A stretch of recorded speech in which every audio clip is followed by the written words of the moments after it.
Assalamualaikum warahmatullahi wabarakatuh.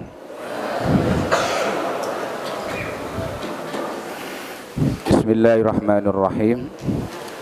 Innal hamdalillah nahmaduhu wa nasta'inuhu wa nastaghfiruh wa natubu ilaihi wa na'udzu billahi min shururi anfusina wa min sayyiati a'malina. Man yahdihillahu fala mudilla lahu wa man yudlil fala hadiya lahu. Asyhadu an la ilaha illallah wahdahu la syarika lah wa asyhadu anna Muhammadan abduhu wa rasuluh sallallahu alaihi wa ala alihi wa ashabihi wa sallama tasliman katsira. Ya ayyuhalladzina amanu taqullaha haqqa tuqatih wa la tamutunna illa wa antum muslimun. Ya ayyuhan nasu taqu rabbakumul ladzi khalaqakum min nafsin wahidah wa khalaqa minha zawjaha wa batha minhuma rijalan katsiran wa nisaa'a wattaqullaha alladzi tasaaluna bihi wal arham innallaha kana 'alaikum raqibah.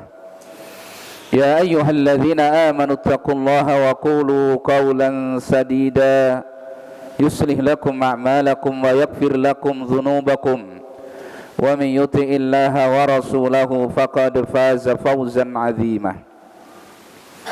Amma ba'du fa inna asdaqal hadithi kitabullah wa khairal hadi hadi Muhammadin sallallahu alaihi wasallam wa sharral umuri muhdatsatuha wa inna kulla muhdatsatin bid'ah wa kulla bid'atin dhalalah wa kulla dhalalatin finnar. Ma'asyiral ikhwah wal akhwat, ikhwana fid din wa akhwati fillah rahimani wa rahimakumullah. Ibadallah, barakallahu fikum. Alhamdulillah, kembali Allah Subhanahu wa taala mengumpulkan kita di tempat yang mulia ini insyaallah taala untuk kembali kita belajar dari adab-adab sehari-hari yang tentunya sangat butuh kita untuk melandasi pengamalan adab tersebut dengan ilmu yang benar sehingga menjadi adab yang betul-betul diberkahi oleh Allah Subhanahu wa taala, karena seorang muslim lebih memperhatikan terlebih dahulu landasan dia di dalam beramal dan beribadah sebelum dia melakukan amal dan ibadah tersebut. Jadi lebih penting memperhatikan bagaimana tata cara beribadah yang benar sebelum dia memperhatikan praktek ibadah yang dia kerjakan. Dan ini kaidah yang muhimmah sehingga dikenal sebagaimana Imam Al-Bukhari rahimahullahu taala membuat bab al-ilmu qabla al-qawli wal amal. Bab hendaknya berilmu terlebih dahulu sebelum berucap dan beribadah atau beramal. Jadi landasi semua ibadah kita kepada Allah Subhanahu wa taala diupayakan dengan ilmu sehingga ibadah itu meskipun sederhana tapi bisa bernilai istimewa dan tinggi di sisi Allah Subhanahu wa taala. Kemudian ma'asyiral ikhwah wal akhwat, al-muslimin wal muslimat rahimani wa rahimakumullah. Pada pembahasan adab yang lalu kita membahas tentang adab al-utas, adab bersin. Ya. Bahwasanya yang pertama ketika bersin hendaklah menutup wajahnya dengan tangan kirinya ataupun dengan pakaiannya. Ketika bersin hendaknya ditutup wajahnya dengan tangan kirinya atau dengan pakaiannya. Jadi ditutup. Atau kalau lengan baju ketika bersin. Ini kaitannya ada dengan adab yang akan kita bahas. Kemudian hendaklah seorang yang bersin memuji Allah Subhanahu wa taala. Selepas bersin, dia puji Allah Subhanahu wa taala dengan 3 bentuk lafaz pujian yang warid yang datang dalam dalil. Yang pertama, alhamdulillah. Ketika dia bersin, ucapkan alhamdulillah. Yang kedua, kalau tidak itu boleh dengan alhamdulillahi ala kulli halin. Alhamdulillah ala kulli halin. Kemudian ada lafaz yang lain, alhamdulillahi rabbil alamin. Tiga-tiganya boleh, tapi jangan dikumpul dalam satu kejadian bersin. Jadi bersin yang ini pakai alhamdulillah, nanti bersin lagi boleh alhamdulillah ala kulli hal, kok bersin lagi boleh alhamdulillahi rabbil alamin. Itu. Kemudian bagi saudaranya yang mendengar saudaranya yang bersin tadi memuji Allah, maka wajib, ingat, kalau memuji Allah tadi hukumnya sunnah bagi dia. Bagi yang bersin hukumnya sunnah, mustahab. Tapi bagi kita yang mendengar saudara kita bersin dan memuji Allah, maka wajib untuk mendoakan rahmat baginya. Maka wajib diucapkan untuknya yarhamukallah. Ini namanya tasmid atau tasmid, sama bisin atau bisin sama. Nah, tasmid hukumnya wajib. Bentuk ucapannya cuma satu, yarhamukallah. Itu ya. Kemudian yang bersin ketika didoakan rahmat, ini syaratnya kalau mendengar loh ya.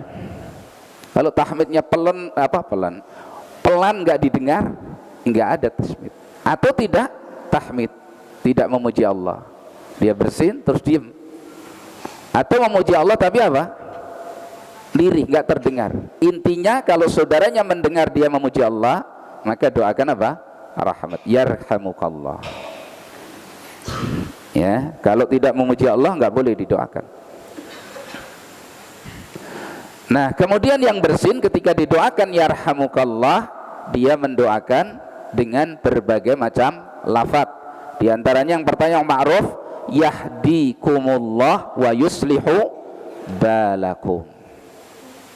Ini yang ma'ruf di kita. Nah, ini diamalkan, ini adab ya, yang kemarin kita bahas.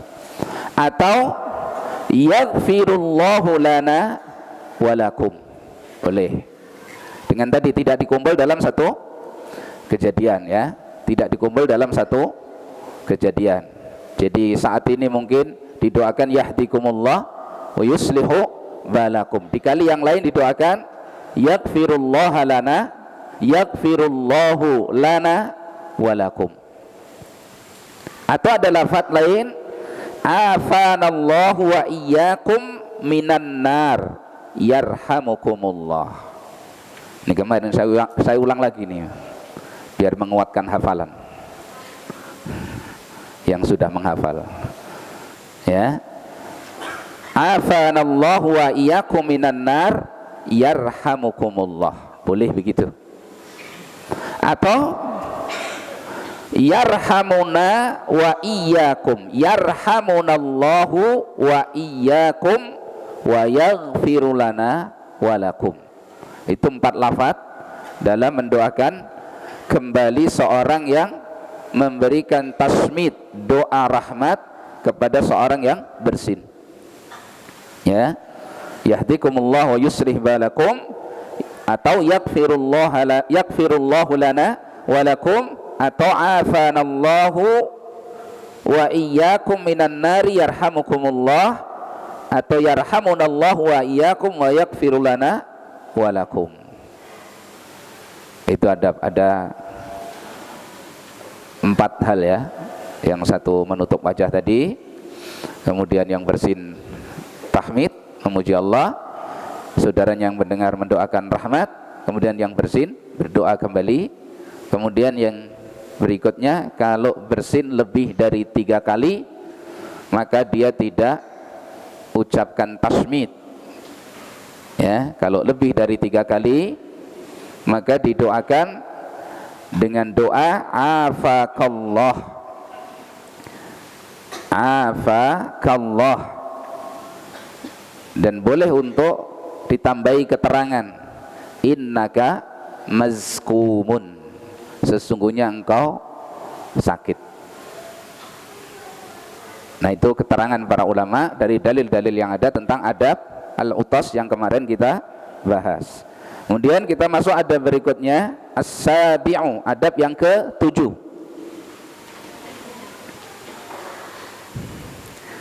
Qala al-musannifu waffaqahullah wa hafidhah, as-sabi'u ruddat tasa'uba mastata'ta, tolaklah menguap semampumu. Kalau bisa ditolak menguap itu semampu kita. 1. Wa amsik biyadika ala fika, dan tahan mulutmu dengan tanganmu ketika menguap. Kemarin adab bersin, sekarang adab menguap, tasa'ub. Kemudian yang ketiga, wala taqul jangan sampai mengeluarkan begitu. Kadang kalau menguapkan begitu ya, apalagi bukanya nggak ditahan, nah ini keluar kalimat yang mustakbah syar'an, dianggap tidak layak atau tidak nyaman secara hukum syar'i. Seringnya begitu ya, lebih keras dari yang dicontohkan tadi. Kalau nyontohkan nggak boleh keras-keras ya. Jadi ada 3 hal. Yang pertama, ruddat tasa'uba mastata'ta, tolak menguap itu semampu kita. Nanti akan ada rahasianya kenapa harus ditolak. Di antara bentuk menolaknya, wa amsik biyadika ala fik, tahan mulutmu dengan menggunakan tanganmu. Ini poin-poinnya. Kemudian wala taqul jangan sampai mengeluarkan suara gitu ya. Nah, kemudian sebelum kita bahas satu persatu dari 3 poin tadi, Anda sampaikan dalil tentang tasa'ub ini, menguap ini. Dan ini sekali lagi tanda kesempurnaan Islam. Al-yauma akmaltu lakum dinakum, hari ini aku sempurnakan untuk kalian apa? Agama kalian. Jadi tidak ada perkara yang tidak dibahas dalam Islam. Sampai urusan menguap dibahas, ada fikihnya, ada aturannya, ada adabnya. Nah, ini tanda kesempurnaan Islam, sehingga mengajari kita urusan apapun itu jangan mencari di luar Islam. Allah sudah cukupi dengan Islam. Urusan apa saja nggak usah cari di luar Islam. Mau menjadi orang yang paling mulia dan tinggi derajatnya, cukup dengan Islam. Mau masuki surganya Allah, cukup dengan Islam. Mau jadi suami yang paling baiknya suami, cukup dengan Islam. Bahkan tidak mungkin dengan cara di luar Islam. Mau jadi anak yang baik, yang berbakti kepada orang tua sehingga meraih derajat yang tinggi di sisi Allah, cukup dengan jalan apa? Islam. Mau jadi masyarakat, rakyat, bernegara yang baik, cukup dengan Islam. Jadi pemimpin yang baik, yang adil, yang Allah angkat derajatnya tinggi, cukup dengan Islam. Sehingga kaum muslimin jangan merasa fakir dengan sesuatu di luar Islam. Wa may yabtaghi ghairal islami dinan falay yuqbala min wa huwa fil akhirati minal khasirin. Siapa yang mencari ajaran di luar Islam, selain Islam, maka tidak akan diterima. Siapa yang datang kepada Allah membawa agama selain Islam, tidak akan diterima, dan dia di akhirat termasuk orang-orang yang merugi. Inna dina indallah Al-Islam. Ini kalimat yang ma'ruf sering kita dengar, tapi yang lebih penting adalah tanamkan di sini. Karena itu juga pintu surga. Dan dengan itu kita bisa merasakan apa lezatnya iman. Dalam hadis riwayat Imam Muslim dari Al-Abbas radhiyallahu an, ammun Nabi sallallahu alaihi wasallam, qala sami'tu an-nabiy sallallahu alaihi wasallam yaqul, aku mendengar Nabi SAW bersabda, dzaqa ta'mal imani man radhiya billahi rabba wa bil islami dina wa bi Muhammadin sallallahu alaihi wasallam rasulah. Akan merasakan nikmatnya makanan iman seorang yang telah ridha Allah sebagai Rabbnya, Islam sebagai agamanya, dan Muhammad sallallahu alaihi wasallam sebagai rasul yang diutus kepadanya. Man qala fis sabahi wal masai raditu billahi rabba wa bil islami dina wa bi Muhammadin sallallahu alaihi wasallam nabiyya salasa marrat dakhala al jannah.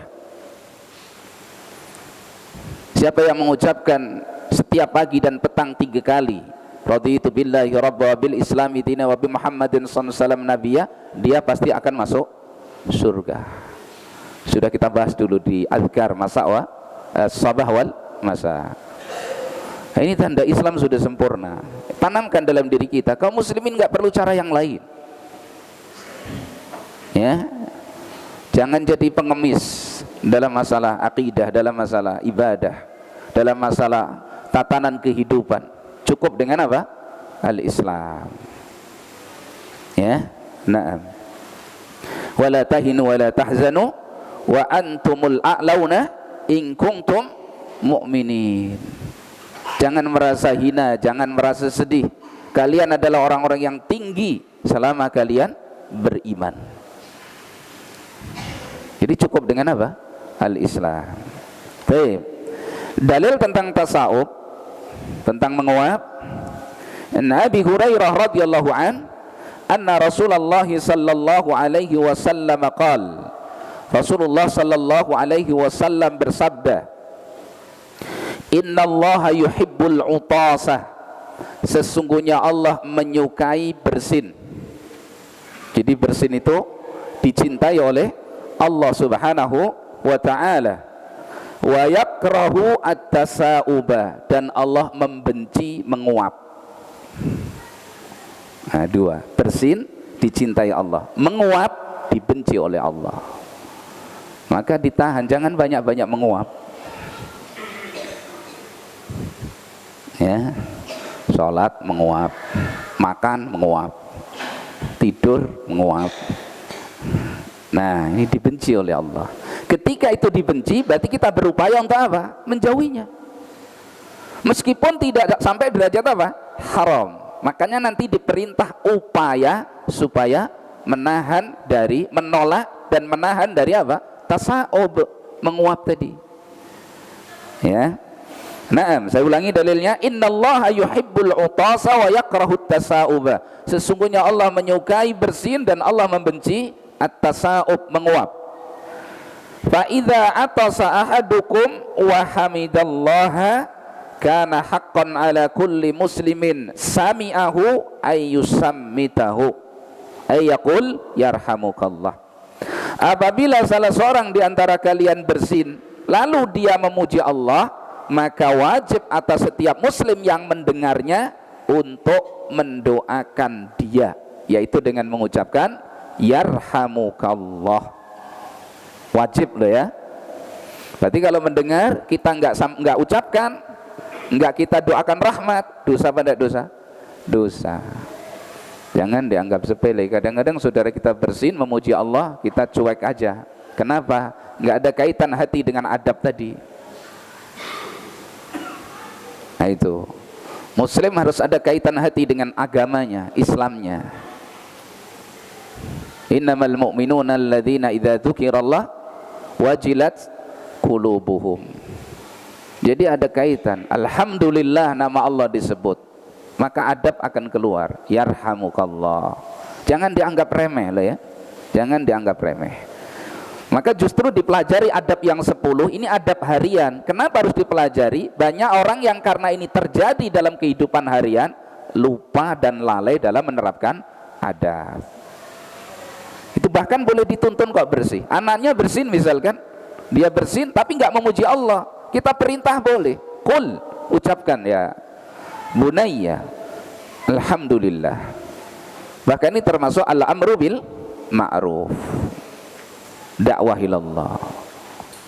Jangan dibiarkan. Apalagi seperti orang-orang fasik bersin untuk mainan, sehingga suaranya dibuat suara-suara yang bikin orang lain tertawa. Nah, ini dosa, bermain-main dengan agama Allah Subhanahu wa taala.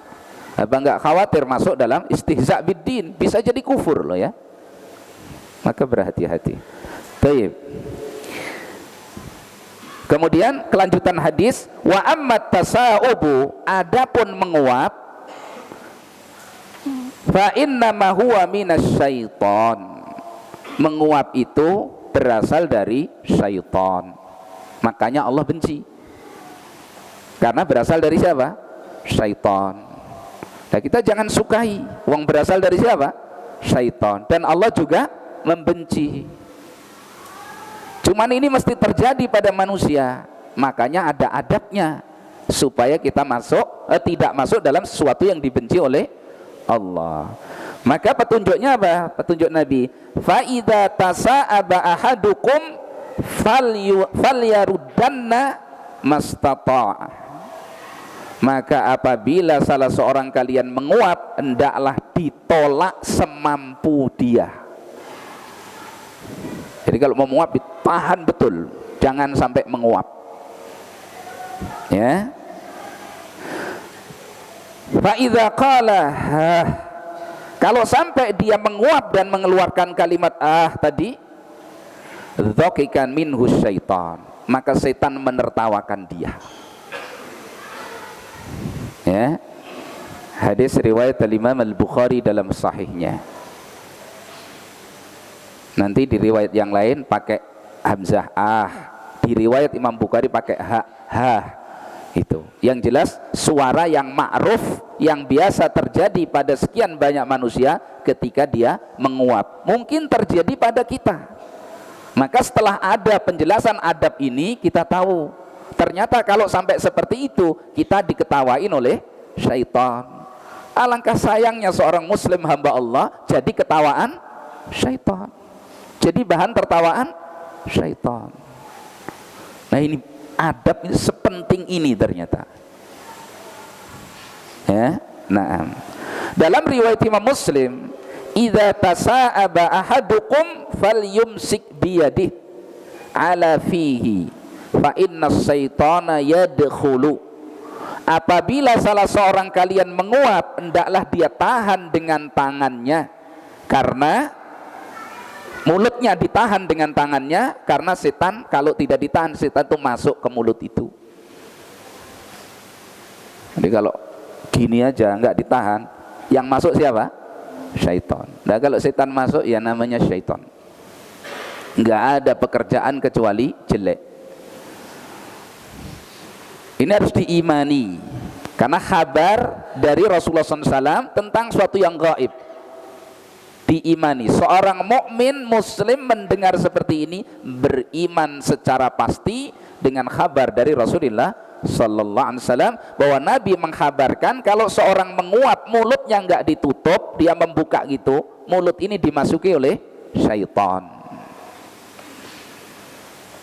La haula wala quwata illa billah. Ini dalilnya ya. Baik. Maka kita bahas penjelasan muallif tentang adab at-tasaubu, adab di saat menguap. Karena menguap itu pada manusia ini ya, ini hampir semua orang mengalaminya. Ada yang sampai setua ini belum pernah menguap. Itu. Atau itu tidak lazim ya, umumnya orang menguap ya. Cuman banyak dan sedikitnya ya kadang kan berbeda-beda. Karena sesuatu yang sebenarnya bukan kebiasaan itu, ketika kita sendiri membiasakan, itu terjadi seperti itu. Kita kadang pernah melihat seorang itu duduk misalkan begini, nggak ada aktivitas ibadah, tidak menguap. Tapi begitu berdiri sholat, begitu baru takbir sudah menguap. Setannya pinter, karena tadi menguap dari siapa? Dari syaitan. Nah ini kita perhatikan. Ini bagi kita ilmu semacam ini sangat penting.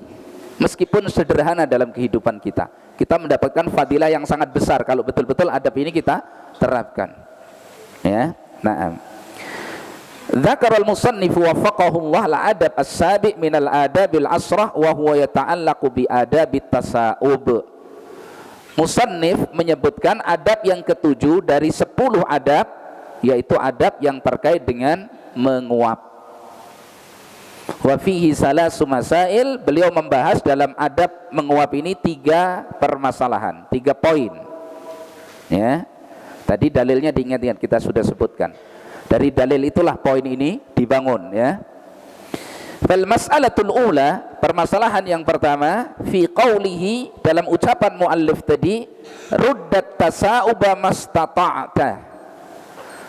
Tolak menguap itu semaksimal kamu mampu, kata beliau. Ditolak menguap itu semaksimal kamu mampu. Jadi kalau mau buka, tahan mulutnya, jangan sampai menguap kalau bisa, ya. Karena dari sisi kesehatan itu kalau kita turuti sampai malah kita maksimalkan, itu ada salah satu rongga di mulut ini atau salah satu organ di mulut yang itu sangat penting bisa rusak. Meskipun itu jarang terjadi, tapi tidak mustahil. Ini dari sisi kesehatan, ya. Tapi dari sisi syar'i diperintah untuk menolak, karena inti pokoknya ini berasal dari siapa? Syaitan. Maka tahan mulutnya itu, ditahan gitu. Ketika keinginan menguap, upayakan tidak sampai menguap, tidak sampai terbuka apa? Mulut itu, ya. Naam. Fa idzan dafa'a dzalikal hawa min jawfil 'abdi umira bi ayyaruddahu. Apabila keluar udara tadi, udara keluar dari rongga seorang hamba melalui mulutnya, maka hamba tadi diperintah untuk menahannya, ditahan. Kan menguap itu udara toh, udara yang bebas keluar tanpa dorongan khusus, ya keluar gitu aja. Ya. Nah ini ditahan, diperintah. Ini perintah syar'i, perintah Rasulullah SAW. Berarti ibadah, nilainya ibadah. Menahan menguap itu ibadah. Kalau dikerjakan karena beriman kepada Allah, itu perintah Nabi SAW, dapat pahala. Masya Allah. Jadi lahan pahala itu luar biasa sebenarnya. Apa sih yang gak Allah jadikan pahala itu? Sampai orang terjatuh sama dosa saja bisa jadi lahan pahala. Dia terperosok pada dosa, kemudian dia sadar ingat Allah, terjadinya dosa membuat dia istighfar dan taubat kepada Allah, jadi lahan pahala, sehingga derajat dia lebih bagus daripada sebelum berbuat dosa. Allah berikan lahan bertaubat istighfar. Masya Allah, ya. Naam. Waradduhu, dan cara menolaknya atau bentuk menolaknya, pertama habsuhu wa katmuhu, ditahan, ya, ditahan. Fayaktumuhu mastata'a ila dzalika sabila. Jadi semaksimal mungkin dia tahan supaya tidak terjadi menguap tadi. Meskipun ada dorongan, dia upayakan tutup mulutnya, ditahan. Ini belum pakai tangan loh ya, masih asalnya saja, tahan. Begitu. Dengan keyakinan itu dari syaitan. Bisa enggak? Bisa. Kenapa? Karena diperintah Nabi. Enggak mungkin Nabi memerintah dengan sesuatu yang tidak bisa kita kerjakan. Bisa. Cuman karena adab ini terlalaikan, akhirnya ya enggak ada upaya menahan, malah dituruti. Sampai kadang-kadang berderit sini nah itu. Kayak ada dua benda bertemu gitu ya. Krak krak krak gitu misalnya. Nah ini ingat, itu dari syaitan. Ya. Naam. Kemudian ini ditahan yang pertama ya. Permasalahan poin pertama sudah. Jadi kalau menguap ditahan. Ini belum pakai bantuan yang lain. Langsung dari mulutnya dia tahan. Ya, dan dilakukan itu karena ibadah. Dorongannya adalah perintah Rasulullah SAW. Ya, dilakukan betul karena Allah SWT. Dengan menguap barangkali kita dapat pahala. Dengan menerapkan adab ini barangkali dosa kita diampuni oleh Allah SWT. Kita jangan pede dengan amal tertentu, nggak ngerti, serahkan sama Allah. Ya, barangkali kita pernah tolong orang dengan pertolongan yang remeh, tapi orang itu bagi dia betul-betul sangat membutuhkan. Dengan sebab ini dosa-dosa kita diampuni oleh Allah Subhanahu wa Ta'ala, dan kita dimasukkan ke dalam surga. Masih ingat kisah hadis yang orang membuang gangguan dari jalan manusia, kemudian dia dimasukkan surga oleh Allah SWT, dan dibebaskan dia jalan di surga itu, karena dia membebaskan manusia dari gangguan yang ada di jalan. Subhanallah. Ya, seorang yang punya proyek besar, memberi apa itu? Proyek air minum pada jamaah haji di Mekah, istrinya Umar bin Abdul Aziz, kemudian meninggal. Kemudian bermimpi ketemu keluarganya, apa yang Allah Rabbmu lakukan kepadamu? Qalat ghafarani Rabbi. Dia mengatakan Allah telah mengampuni aku. Apakah dengan proyek besar yang kau lakukan? Wallahi la, demi Allah bukan. Walakin bi raq'ataini kuntu aqumuha fi jawfil lail. Tapi Allah merahmatiku, mengampuni dosaku, dan memasukkan aku ke dalam surga dan rahmatnya dengan 2 rakaat yang biasa aku kerjakan di pertengahan malam.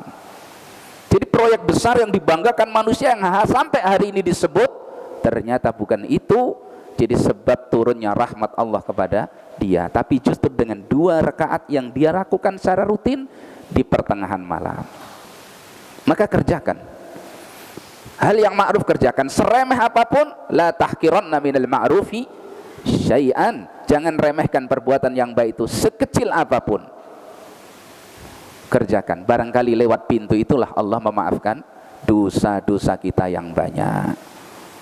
Ya, nah, termasuk menerapkan adab ini. Poin yang kedua, al-mas'alah tsaniyah fi qauli wa amsik biyadika ala fik. Tahan, kalau tadi secara sendiri ditahan nggak mampu, butuh bantuan, tahan menggunakan tanganmu. Letakkan tangan pada mulut. Bagaimana caranya? Yang pertama, para ulama menjelaskan yang dipilih oleh muallif itu dengan punggung telapak tangan. Jadi dibalik. Ini adab. Ini yang paling afdal. Ya, jadi pakai punggung telapak tangan. Jadi kalau muat begini. Ini kalau kiri, kalau kanan, kalau kiri begini. Kiri apa kanan? Para ulama memerinci, tinggal kondisi mulut orang yang menguap. Kalau mulut orang yang menguap ini baik, tidak ada gangguan, tidak keluar aroma yang tidak sedap, pokoknya bagus, sehat, nggak ada masalah, harum-harum saja, maka pakai punggung telapak tangan yang kanan. Tapi kalau aroma mulutnya ini mengganggu yang lain, mungkin karena konsumsi makanan atau mungkin karena sakit, sehingga kalau menguap itu menimbulkan bau yang tidak sedap, maka menggunakan tangan yang kiri. Kembali kepada kaidah yang kemarin kita jelaskan, sesuatu yang sifatnya adza, sesuatu yang tidak nyaman, pakai anggota badan yang kiri. Itu. Jadi pakai punggung. Terpaksa misalkan ditahan, dia berupaya tahan dengan mulutnya sendiri dan dibantu dengan apa? Punggung telapak tangan. Bukan begini, pakai punggungnya. Kalau kanan ini contoh yang harum kan gitu ya. Kalau pakai kiri begini, tempelkan. Intinya untuk membantu supaya mulut tidak terbuka. Kalau toh terbuka, dia tidak langsung terbuka di hadapan orang lain, tertutup dengan apa? Telapak tangan tadi. Jelas ya, adabnya begitu. Dikerjakan ini sederhana, kita nggak modal apa-apa ini, dapat pahala besar. Tangan Allah yang beri, mulut juga Allah yang beri, kan gitu. Kemudian Allah takdirkan terjadi apa? Menguap, itu dari syaitan. Nah, di situ Allah kasih ruang ibadah dan ruang pahala. Ambillah, jangan lalai. Nah, maka pentingnya zikrullah ini, ingat Allah. Di antaranya seperti itu, ingat Allah itu. Ya, nah. Kemudian tadi yang paling sempurna pakai punggung telapak tangan, kanan dan kiri tinggal kondisi mulut masing-masing. Ya, nah. Jadi ini akmal sempurna. Kalau begini itu kemudian tidak kok sampai derajat haram, tidak. Tapi yang afdal, yang sempurna menggunakan punggung telapak tangan kita, baik kanan maupun kiri sesuai dengan keadaan mulut masing-masingnya. Kemudian poin yang terakhir, wal mas'alah tsalitsah fi qawlihi wala taqul jangan sampai mengeluarkan suara begitu. Diupayakan. Ini enggak kita contohkan secara maksimal yang terjadi, tapi setiap yang menguap insyaallah tahu ini ya. Seperti itu. Jadi jangan sampai mengeluarkan kalimat tersebut. Karena apa tadi dalam hadis? Kalau sampai seorang keluar darinya kalimat maka dia jadi bahan ketawaan syaitan. Ini menunjukkan derajat yang rendah. Karena diketawakan sama syaitan. Dipermainkan sama setan, kena. Sehingga dijadikan apa? Bahan ketawaan, dihinakan oleh syaitan. Orang muslim nggak boleh sampai terjatuh dalam hal yang seperti itu. Derajat seorang muslim terus jadi bahan ketawaan syaitan, padahal syaitan itu musuh dia. Nah, ini jatuh namanya. Ya. Nah, jadi itu adab sebagaimana yang disebutkan dalam riwayat tadi. Kalau dalam riwayat Al-Imam Al-Bukhari pakai begitu. Tapi kalau dalam riwayat yang lain itu pakai hamzah begitu. Mu'alib memilih menggunakan yang hamzah karena itu kalau diterapkan pada kebiasaan manusia, begitulah yang keluar suara tersebut. Tapi ini bisa dipadukan. Yang jelas suara yang ma'ruf ketika seorang menguap, dia tidak ditahan apalagi maksimal, nah keluar ini suara ini. Bahkan sampai panjang kadang-kadang. Menikmati betul. Padahal itu dari siapa? Dari syaitan. Dari syaitan dinikmati betul. Akhirnya diketawakan panjang sama syaitan. Ya. Nah, baik, demikian singkat adab apa? Menguap.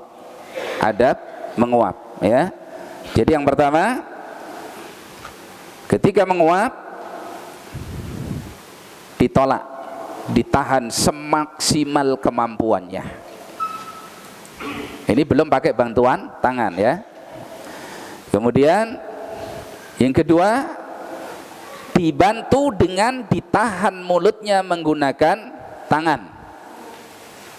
Tangan yang dimaksud adalah punggung telapak tangan. Itu cara yang paling afdal, yang paling sempurna. Tangan kanan apa kiri tergantung kondisi aroma mulut yang menguap. Karena kadang-kadang karena penyakit nggak bisa dia hindari.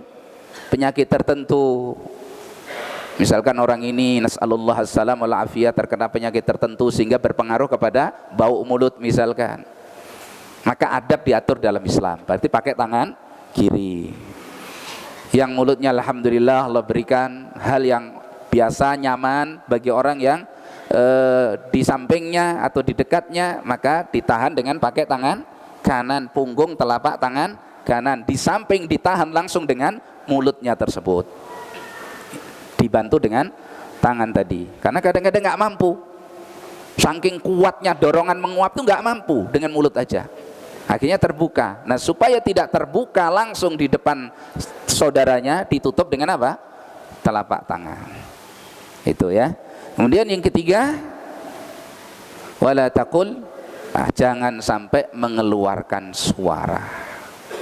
Dan ingat, tidak ada zikir khusus setelah menguap atau ketika menguap, nggak ada. Maka ketika menguap kok astagfirullah, ini bid'ah.